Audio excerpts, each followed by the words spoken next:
We're discussing the approach of diet, nutrition in the journey of a cancer client. Let's take a step back. First is to understand that the ailment itself is an indicator that for a while, for a long time, there has been misadventure with nutrition, with diet. The body has systems that help to heal itself, that help to correct itself in its natural divine design. Yes, the immune system. Yes, your liver's detox system. Yes, your bowel elimination systems. Thus, if you take a room full of 5 to 10 people and run tests looking for abnormal cells within them, even cancer cells, you will find them. But they don't have that disease because the underlying systems are still working optimally. This means for the ailment to show up, for cancer to show up, over a period of time, we have undermined the systems. How do we undermine these systems? The things that we consume that literally undermine the system. So a major first step is halting from putting into the body those items that we know impede our natural healing systems. Shall we list them? Number 1, sugar. Number 2, sugar. Number 3, sugar. Number 4, animal proteins because of their high acidity. Cancer cells thrive in an acid environment. Number 5, wheat products, especially the ones of today. Ancient wheat were not very heavily pro-inflammatory. The wheat of today, with its excess hybridization, as well as even the genetic modification, have turned into pro-inflammatory and pro-carcinogenic type of food. To add to it, the chemicals used in the cultivation of the wheat, especially when in the drying process to keep them in storage silos for years before they are sold, contribute to undermining our immune system. When we look at item number 4, which are the dairy products and animal proteins, high acidity, the first step then is we need to limit these foods. So that's the first step in the approach nutritionally to a cancer client. Take away those things that have been undermining the body's innate healing mechanisms. The next step, the certain things we want to reacquaint ourselves with.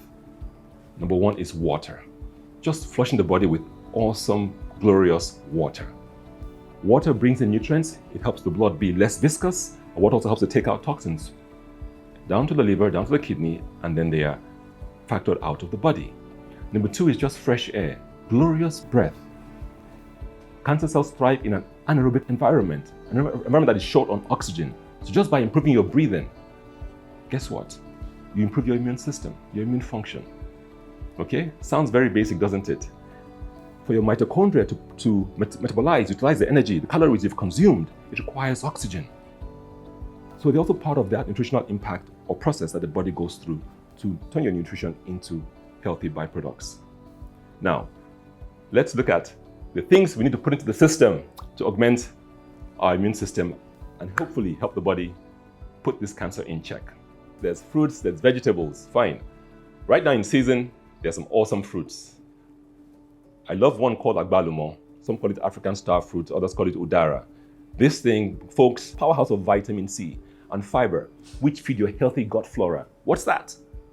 You have billions of bacteria in your gut whose job is to augment. In fact, the healthy bacteria in your gut are between 70 to 95% of your immune system. So you want to feed them the right things. Agbalumo is an awesome treat for them. Okay? Let's look at another fruit that's also in season. I was just reminded, mango, coming into season. Those bright, delightful, yellow, cream, orange interiors, like powerhouses of antioxidants, which the body needs to fight these abnormal cells. Pawpaw is in season. Wow, another powerhouse. So let's look at the vegetables. We are blessed abundantly with all kinds of vegetables. In fact, all year round. The ones we're familiar with, yes, spinach, lettuce. There are other awesome ones, such as ugu, utazi. Guys, bitter leaf is a powerhouse of nutrients. I recall in my training, there were some guys doing research on bitter leaf. It has over 150 phytonutrients, antioxidants, anti-diabetic, so many in it. So we're really blessed with a lot of vegetables. Then how you prepare them matters. Please don't overcook. If possible, have some of them even raw into salads. Vegetables have tons of enzymes and enzyme systems that the body benefits from. Once you apply heat to them, you destroy them. So if you're going to enjoy vegetables, at least as a cancer client, have a salad a day. One fresh vegetable salad every blessed day. And every day is blessed if you're still living. So we've talked about the fruits and the vegetables. Other category of foods are where we get some of our caloric sources that are also powerhouses of antioxidants and other phytonutrients. In season right now is potato, especially the orange-fleshed sweet potato. Some say, but it's sweet now, too much sugar in it. It cannot be good for the body. After all, cancer cells like sugar. But these are complex sugars tied up in massive fibrous webs that don't allow the sugar to be released carelessly, rather gradually. Again, the fiber in the potato are loved by your bacteria who represent a huge chunk of your immune system. Then of course, those colors, powerful polyphenols, powerful antioxidants, powerful anti-inflammatory phytonutrients that the body needs, especially in this healing process. Yes, I'm talking about sweet potato, but there are other things that we also can enjoy that are equally beneficial. Now, let's pause because there's some categories we don't deal with too much. Our legumes. We have fruits and nuts. Coconut, cashew nut, bitter kola, powerhouse of anti-cancer nutrients. Of course, we have the kola nut also. We have bambara nut. Sounds like foreign language, doesn't it? Because most of us are not familiar with it, but it's there abundantly. You go to Kafanchan, you'll be amazed the wide range of legumes, peas, and grains that we have. The grain category, what do we know? Wheat and maybe oatmeal. My goodness, in Nigeria we have acha, powerhouse of healthy proteins, plant-based proteins. We have millet, which has a wide range of variety within the millet family. My favorite one is one they call tamba. It's brown in color. You can make it into a porridge. So we have these things. Let's look at one more category of food and nutrition. It's the preparation process. Earlier I mentioned that heat can damage the powerful nutrients in our foods. Seasonings. If you love your health, abandon those cube seasonings. The chemicals in there were not designed for our health. Many of us believe that they give taste to the food. No, they don't. I can prepare a bowl full of horse and dog poop and pour in those cube seasonings and you will enjoy it.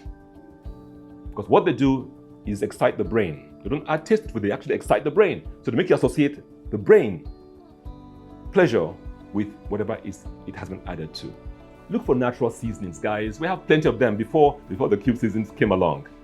Ginger, onion, plenty of onions. We have scallion, the shallots. Of course, we have a wide range of peppers here in Nigeria. You have herbs such as turmeric. You have even moringa serves as an awesome seasoning, guys. Parsley, thyme, Thyme. So much out there that we can use to add flavor without resorting to the chemical-laden cube seasonings. So we've touched quite a lot. Talking about nutrition and the cancer individual. If you want to prevent the ailment and also help the body heal from the ailment, number one, understand the body has healing systems and you want to allow the systems to wake up and do what they're designed to do. Take the brakes off the immune system. Load the body with things that it hasn't received in quite a while. We talked about water, preferably naturally alkaline water, fresh air, sunlight. Not only does it give us vitamin D, that's a major player in our immune system, gives us many other impacts on the body. Then we come to the things you can now put into the system that help the body augment its health and healing. We talked about vegetables, we talked about fruits, we talked about our powerhouse root foods such as the sweet potato. You can tell I love sweet potato, especially the orange flesh sweet potato that's in season right now. Then we looked at the source of the food. Preferably get chemical-free foods. You can turn your vegetables and your fruits into awesome smoothies. In the morning, a green leaf smoothie that has high chlorophyll and phytonutrient content, which helps to fight cancer cell growth and acts as an antioxidant in the body. We know all of this can be scary and difficult in the beginning, but remember that not everything is set up in stone, and we can recommend, based on the individual presentation, how we can use these various factors, fruits, vegetables, root caloric sources, to help you maintain good health. And don't worry, just because you take out the cube vegetables, there are things you can do to add powerful healing taste to your food. Keep a journal, a daily food journal. Engage a qualified, certified nutritionist, an experienced nutritionist to guide you on this journey. Guys, they'll be your friend for life. You'd wish you had them long before this ailment came along. Okay? It can be a fun journey back to health. Just remember, the body has healing capacity. A lot of our ailments of today can actually be halted, slowed down, halted, and even some of them reversed. With that in mind, take your nutrition seriously. Let's enjoy our days with the food, the abundance in the Garden of Eden that we've been blessed with by our Father in heaven. Thank you.